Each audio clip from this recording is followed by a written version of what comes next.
Welcome to My Favorite CX, a podcast that celebrates exceptional customer experiences. To listen to today's, please choose from one of the following options.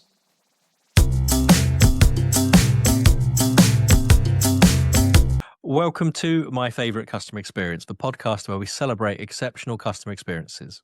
I'm your host, Chris Holt from Holt CX Consultancy here in the UK.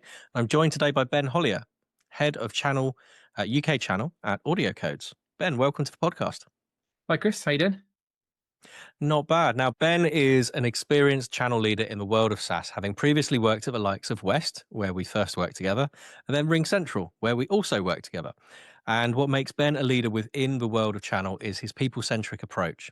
Now, he's recently made the move to AudioCodes to supercharge their approach to the partner community in the UK. Ben, why don't you tell us a little bit more about who you are and what you do and why we keep on end up working together all the time? Yeah, you just can't get away from me. I am Ben Hollier, and as you said, I run the UK channel here at AudioCodes. You and I worked together for a long time. My first proper grown-up job was actually working for a record label.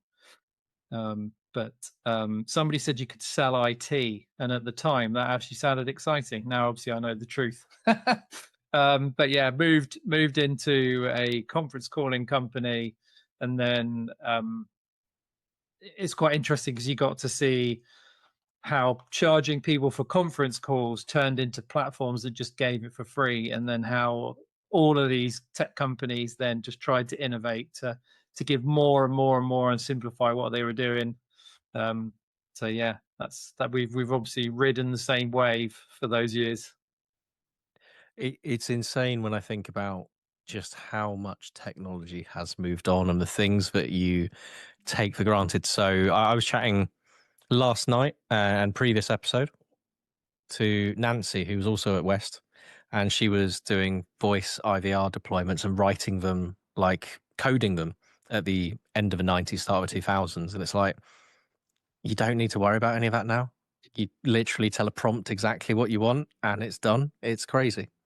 I remember probably about 2005 when I worked for Intercom, and I remember the sales director at the time running down the sales floor screaming that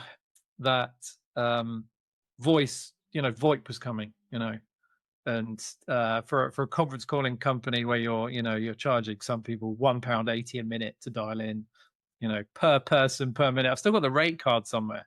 It's probably yellowed over time, but I look back on that, and that's kind of been like my South Star of how technology has evolved. You think about some of the things that we actually take for granted these days, which is like the productivity conundrum, isn't it?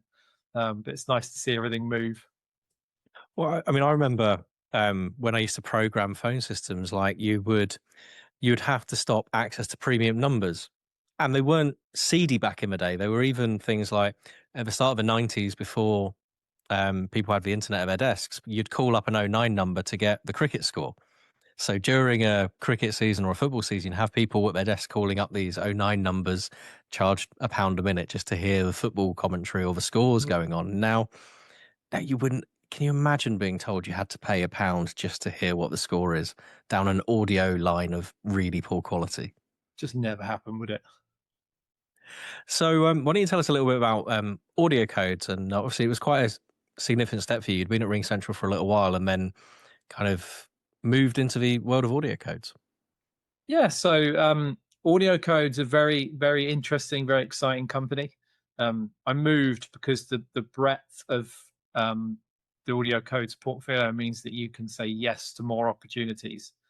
You can be a little more agile to certain use cases, to certain requirements. And I just have found the last 10 months or so at AudioCodes to be very, every day is a school day. I've learned lots of new things, which is fantastic. Very testing, as in like trying to stretch the gray matter to take in some new things.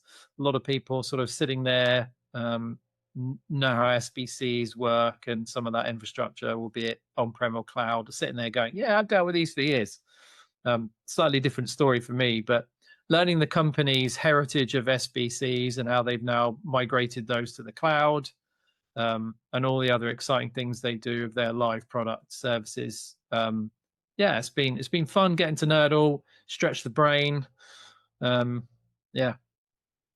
And I guess also stretch in terms of what it is you do, because you're now running the channel for the UK. It's a huge opportunity. We have some fantastic partners.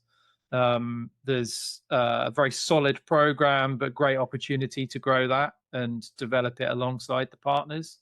That's one of the most exciting things for me being a channel guy, is the possibility to draw those partnerships closer together, and have people like yourselves be evangelists for what we do, but also add another tool to the tool set that means that you can fix any job no matter what it is, which is ultimately the value that customers look for, right? And I guess what's the most exciting thing you're seeing within that portfolio? Obviously, traditional SBC base, but as I've come to learn, there's a huge breadth of different things you wouldn't normally expect, or traditionally have expected an SBC company to do. Yeah, so I mean, innovation has to exist in any tech company, otherwise they fall by the wayside. The rate of innovation, I know a lot of people probably say this about the companies that they work at, but AudioCodes innovation is staggering. A company that are historically known for the success in the SBC market, the first thing you do with something like that is put it in the cloud and make it more accessible, make it more scalable for people, right? That's the most logical thing to do. If you sort of do the clock face of what we do, and you see the opportunities to harvest analytics from meetings through meeting insights, interaction insights for call recording, and some of those cool things, which are obviously massively important, as well as the UC and the CCaaS side of things as well. We have our own contact center called Voca, which is incredibly good. But the breadth of what we do is full cloud down to some of the more traditional IPP, MTR, SBCs, the physical ones, and everything sort of in between and to the full cloud. So everything between on-prem and full cloud. But one of the most interesting trends I've seen in the last probably 4 or 5 months is some organizations actually going back to on-premise technologies for their meeting intelligence or for their call recording. It's an interesting shift back to some of those, I guess, hyper secure, air gapped environments that want things behind the wire. I think that's a really interesting point, actually. If you think about like the last 10 years, especially, the move to cloud has been at a rate of knots, and everyone has gone cloud first, but for a number of environments and for a number of verticals, you want to have a level of control. And I think we're seeing it with some like global politics, like geopolitics at the moment, where you're seeing the rise of EU-based AI companies, and I think the French government saying you can't use Zoom or Teams and things from a couple of years' time because they're developing their own kit. I guess that demand for sovereignty and for managing your own environment hasn't gone away, and from what you're saying is coming back almost. Yeah, I mean, where that data is stored, how you architect deployments for customers, like these things have always been important. I think people saying, I remember a point where people said their journey to cloud would be gradual and over time.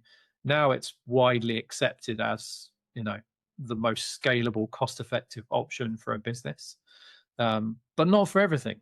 And another very interesting thing that I've seen, certainly I found very interesting, was the number of physical handsets we've sold over the last I could just use the last 10 months as kind of like a soundboard for that. But across different verticals, different institutions, like mind-blowing, and all great stories as to why they bought them, where they went. Yeah. I've got a handset underneath my desk that I used to take to trade events just to say, do you still have one of these? Let's talk. And actually, Fine. yeah, you're going to have at least a couple under your desk. But yeah, there we go. That's a rotary dial one. I don't think that's supported all the time now. But actually, it's actually a Bluetooth. There you go for innovation. It's actually a Bluetooth, fully working Bluetooth Fisher Price. That's about as expensive as a as a phone these days. But it is it's interesting that you're still seeing the need for devices. Things like pager systems haven't quite gone away. Your one of your sponsors at your recent event is all about like those loud hailer devices, those off-piece devices that companies still have when they've got a significant hardware deployment, but they've not gone away. And there's still, I'd say, fewer than many. There are still the conversation of there are key places within a business that require somebody to sit for a long period of time and have a phone rather than a headset. But it's not everywhere. But I'm certainly pleasantly surprised that we're seeing it within retail, we're seeing it within government, we're seeing it within healthcare. I mean, that to me is less of a it's becoming less of a niche and actually more commonplace. And some very sizable deployments. But also there's some great innovation coming into these devices as well. For example, we have a device with a phone that basically at this Teams native, and at the bottom of the digital display, when you hand the call over to another person, it gives you a little co-pilot summary of what you've discussed with them. Yes, that's super cool. Does everybody need it? Does everyone want it? Don't know, but it's certainly gaining traction when you start to see how some of those types of technologies are actually creeping into things that typically we would consider maybe of yesterday, but actually no, very much seeing the innovation of what we do is pretty impressive. I think that's a really interesting point as well, because the counter to why would you want a phone on your desk? You don't get any of that intelligence. If the devices are now catching up with that and giving you that intelligence, then it's not as a simple argument as it used to be. It's no longer a dumb handset. No. And as I see more of these, I get to piece together a picture as to any common denominators of why people want these things. But again, like having something that is a physical asset deployed into a hyper secure environment is also a preference for some people. Yeah, I mean, I remember working in hyper secure years ago, and it involved also doing things like taking sealant and putting it into every orifice on the phone that was not required. And I'm like, well, does this really deter? I mean, we've got the software level to deter. And they're like, enough that you're going to notice if someone's trying to pick it out and things. I'm like, yeah, okay, makes sense. Gluing down button. Yeah. And it's like, how do we do that? So what's the biggest opportunity you think to create exceptional customer experience with what 10 months in? That is a brilliant question. So I think customer experience comes down to a couple of things that remain constant through any customer engagement. I think that's the ability to converse with the customer fluidly, using the right cadence and the right tools, but also accountability. Communication and accountability are the two things you'd expect in any channel program, but probably also in life. So I think giving a customer a good experience is about them knowing that you're accessible to them and understanding what that accessibility looks like. I hear stories of, like, we all have our own stories of when we've tried to get hold of someone and it's been painful. Everyone's a customer of someone somewhere, right? So that ability to know that person picks up the phone and is there for them to support them. The technology almost can not be a determining factor. Like the technology could fail, the technology could be immensely successful. Some of these things almost become irrelevant if they know that that person will respond when you try and get hold of them. It feels like a basic right, but there are still many organizations that do it horrendously wrong. I think that's a really key point of, we could throw technology at the solution, but we also need to look at the wider picture of, are we set up to fail? Are we set up to succeed? Are we set up so that whomever interacts with our customer can solve their query? If you speak to a chat bot and you just have to escalate, that's a frustrating experience. But if you speak to a human and they have to escalate, it's still a frustrating experience. You still need to make sure that that underlying foundation is fixed. You can't just sprinkle AI and technology on top of everything. Yeah, so two things there that spring to mind personally. One, I bet I'd have a small wager with you, or a big wager with you, that the most typed thing in a chat conversation are these words: speak to someone, speak to an agent. Like, I sometimes get what I need from speaking to someone.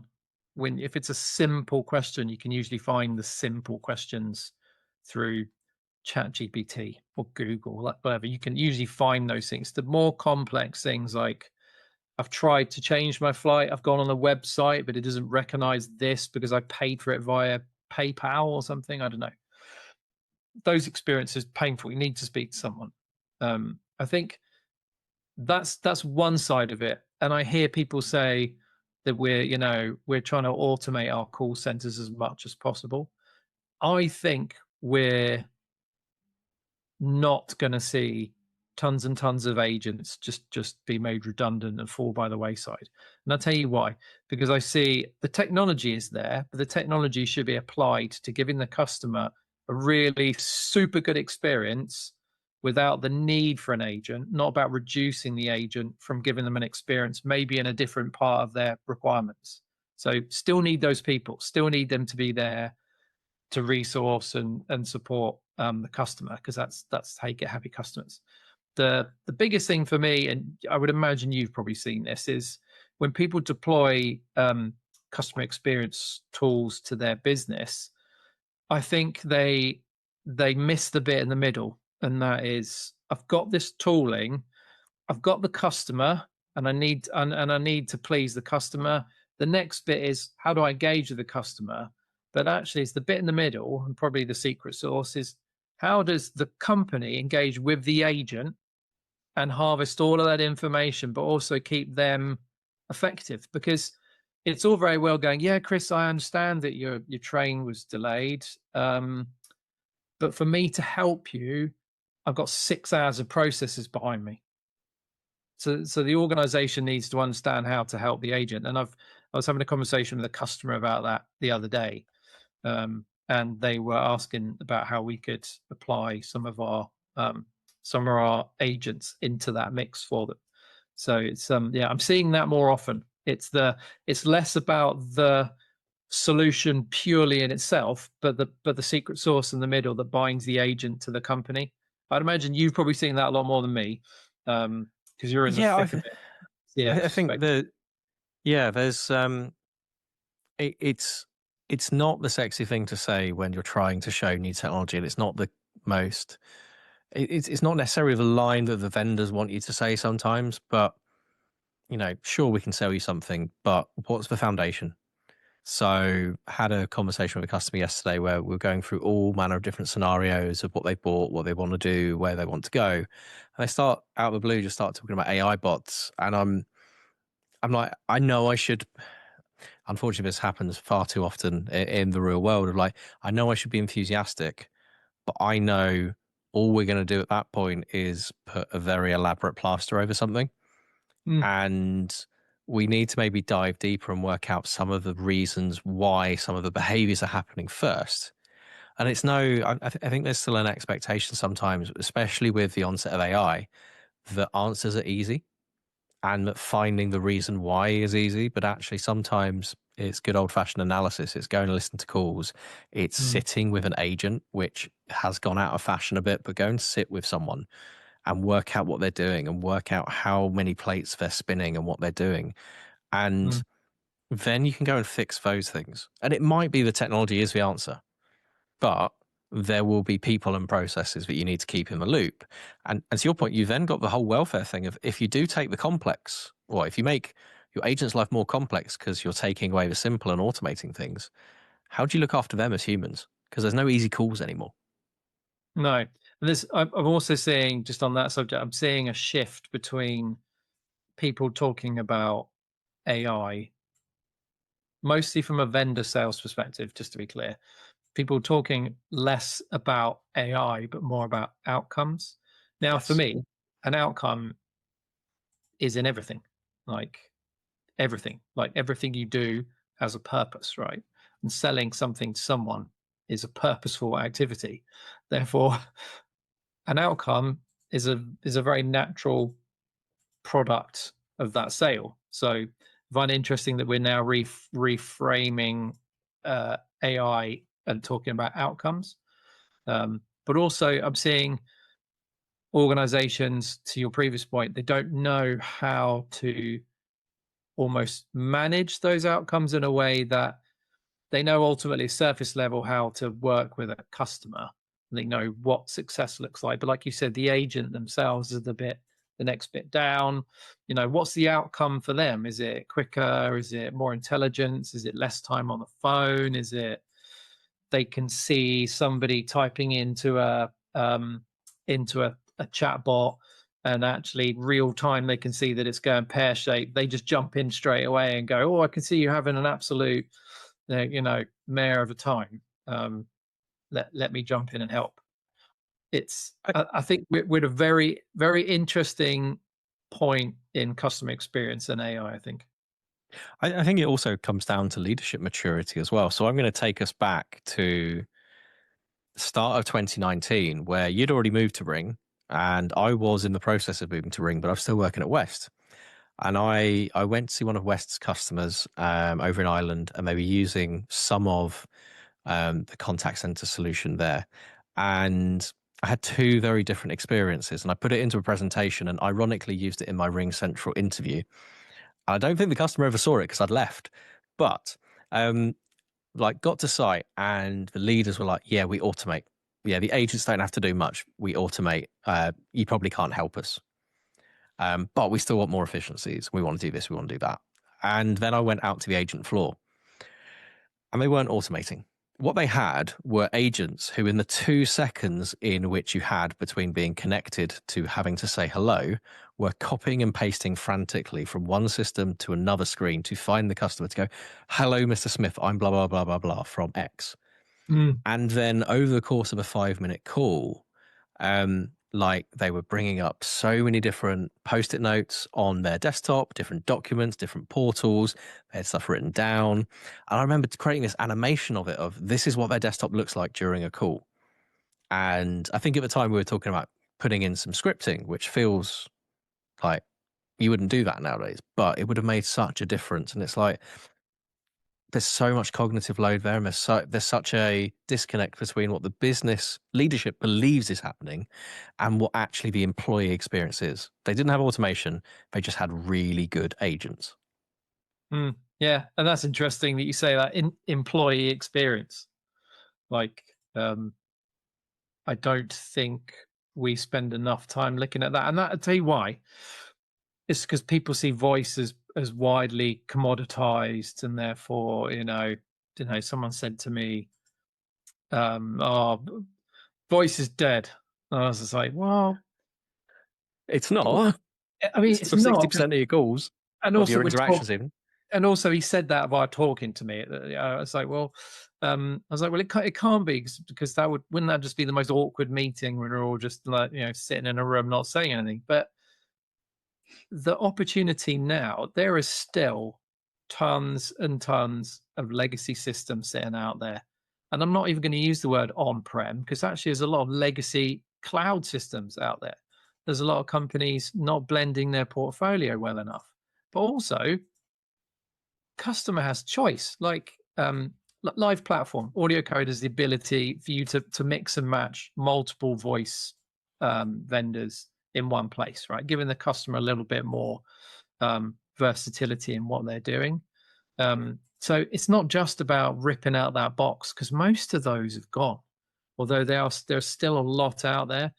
But I find that it makes me laugh when people say voice is dead. Oh, what they really mean is it has a diminishing price point depending on what you're trying to sell into which vertical. What they really mean is that they're making less money from it.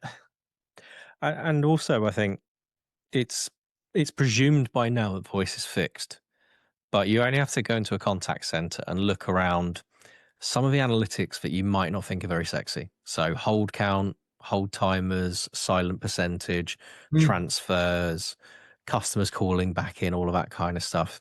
Yeah. You only have to start sweeping through some of those metrics to realize there's still a lot of potential. If I've got an agent that's placed a call on hold 3 times, then in 10 minutes, say, then we've already interrupted the cadence of a call 3 times. Now, that could be behavior. We might just have a naughty agent. 9 times out of 10, it's normally they're going to find something. If they're going to find something, then we can systemize that and bring it to the agent and reduce that and make that better. And it might be we shave 30 seconds off a call. So yeah, there's a time perspective there. But you've also got the NPS. If I'm not being placed on hold 3 times in 10 minutes, if the call is flowing better, I'm more likely to be happier with that call. And you can directly attribute NPS to revenue. There's a London School of Economics study where you can have a look, and I think it's every 7 points of NPS swing is worth 1% of revenue. So yeah, it might be that voice is dead, but actually going and correcting that might have a much bigger impact than sprinkling some AI on something elsewhere in the process. And I like the fact, and I sat in on a panel at one of the expos last year, and sitting there looking at how they shared the joy of getting things right. And I like that because sharing positive experiences is the new thing we should do a lot more, because it's we're very quick to take to the keyboard to talk about the negatives. But I sometimes find myself contacting companies that I've had a bad experience with and trying to sit them down and go, do you know you could do things like this? And some listen, some don't. I think ultimately it's about recognizing the things that we're doing right and things that are going well, and help promote those amongst people that are looking to do similar things. And on that point, let's take a short break and let's place our listeners on hold and come back and we'll celebrate a favorite customer experience. Your call is important to us. Please hold and you will be connected to your next favorite customer experience shortly.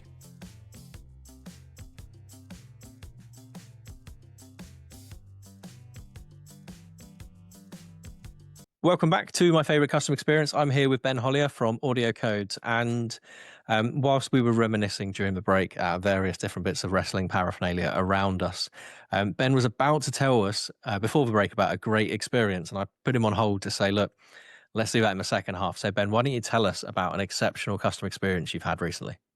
Yeah, the whole music was fantastic. Thanks, Chris.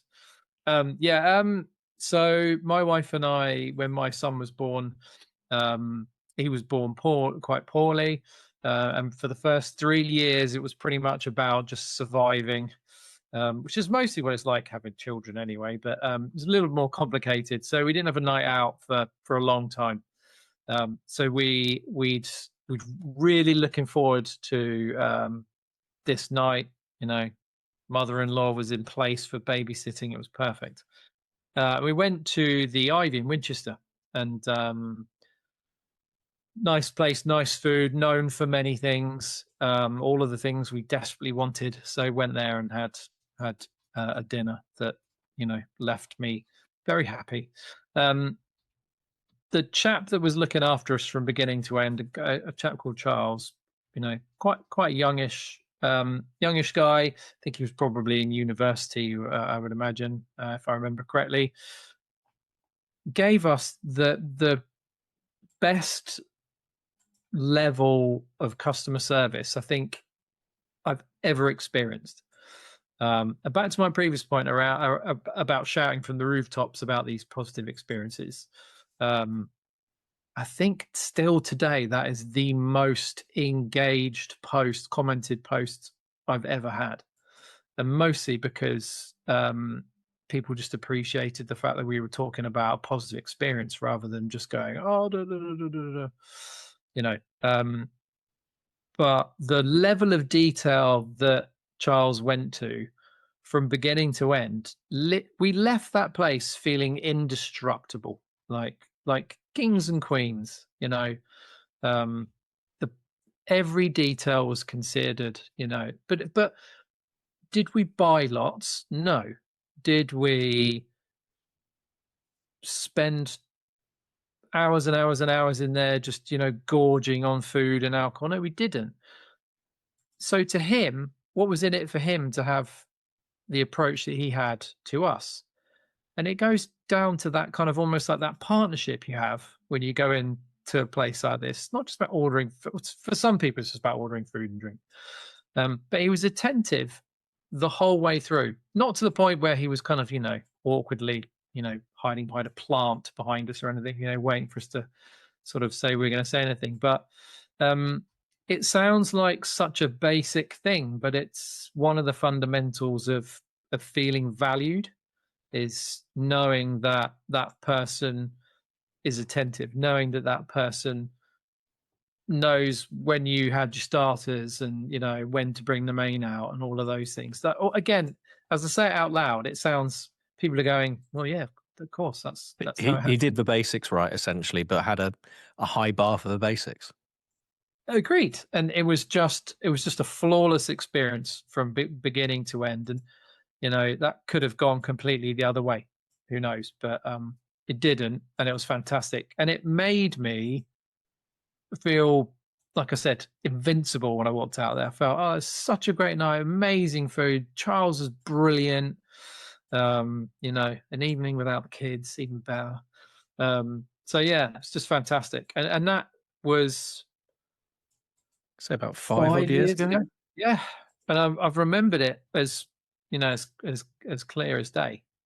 And I guess there's some pressure there as well. If you've had a long time without a night out, suddenly there's pressure on, it needs to be the perfect night. And I've been in those situations where you put so much pressure, like Christmas Day gets inordinately stressful because it's for one day everyone's together sometimes. So you want to make it special, and then you end up just absolutely going too far the other way. And it's sometimes just a bit messy. And I think if you put too much pressure on a situation, now hopefully Charles didn't know it was your first night out in 3 years, and it was just he was being attentive. It was the basics, like as in don't. You'd like to think you don't need to school anyone on, don't need to, I'm going to give you a tip on how to talk to me like a human being. I would expect the other person to look very confused by that sort of statement. I think if we take that back to the technology that we were talking about before the break and employee experience, I suspect Charles wasn't a one-off. I suspect if you'd had most of the people waiting tables that night, hopefully it would have been the same experience, because it sounds like the staff were being empowered. They had the right ratio of tables, so they weren't overworked, not underworked, so they weren't loitering, to your point. They weren't hiding behind a curtain ready to take that starter away at any moment, but they were empowered to deliver a high level of service. And that goes back to the technology conversation we were having before. And it gives them the ability to be a little bit, to be more relaxed when speaking to someone. During the pandemic, I remember calling someone in a call center, and it was for Nathan. Actually, Nathan had just had his son. Nathan was in our marketing team. Nathan. And in my infinite wisdom, I decided to put my address down as the delivery address and not his. Not entirely sure why I thought that was a good idea. That's not what I meant. And I remember calling up, speaking to this lady, and I could hear her dog barking in the background. And I was like, well, either you're in a physical call center, the window's open, and your microphone's like hypersensitive to a dog barking outside, or you're working from home like the rest of us. To which she said, working from home. I said, do you enjoy it? She went, I absolutely love it. And the sense of happiness coming off that engagement with a person for the rest of the call was all about the fact that it was a quite nice, relaxed. It was call center on their own terms type of thing, sitting from the kitchen table, helping people with problems and having the tools to do it. I think you'd also given, as a customer, you'd also given permission to be human almost, and like, I don't mind you going off script. And again, that person felt empowered that they didn't have to go, yes, but Mr. Hollier, I need that next address from you. It's like, no, they also felt they could have that conversation. I openly sacrificed myself for being ridiculed for the fact that couldn't do a simple thing like type someone else's address in. So I think we also need to remember that as a human race, to be a little kinder to the people on the other end of the phone. They're not a company, they're a human representing a company, and we need to be a little bit more mindful that they can have a good day or a bad day just like us, and they're there to help. That said, everyone's had a complete stinker with some of these calls before. I remember my wife calling up to book a spa day, and it took her the best part of about 40 minutes to get the call answered. And when the person answered, they went, hello. And I was like, oh, I was listening in the background because obviously I nerd out on these things. And the sum total of that hello was that person had clearly was being battered for the last 40 minutes by grumpy people that had been waiting the previous 40 minutes, and so on and so forth. So there's a fatigue there. There is. Yeah. Agreed. So going back to the restaurant experience, so you've talked about how it made you feel and things. You're still talking about it 5 years later, so I feel this is an easy ask. Did it influence your behaviours? Do you find yourself recommending it? Do you find yourself going back? Yes, I mostly do that, but it can also go the other way. If you have a bad experience with someone, but mostly my personal view on that is if someone asks me of my experience, it's personal to me, and it's a snapshot in time. I think no one on an individual basis, if you said to me, don't go to that restaurant in London, it was absolutely terrible, probability is I might still go to it unless someone else had told me and someone else had told me, and so you see that in what they called delivery companies. You see that there's pretty much half of the UK talking about one in particular, and I'm like, every time I see the name of that company come up on a parcel, I'm like, well, I ain't getting that.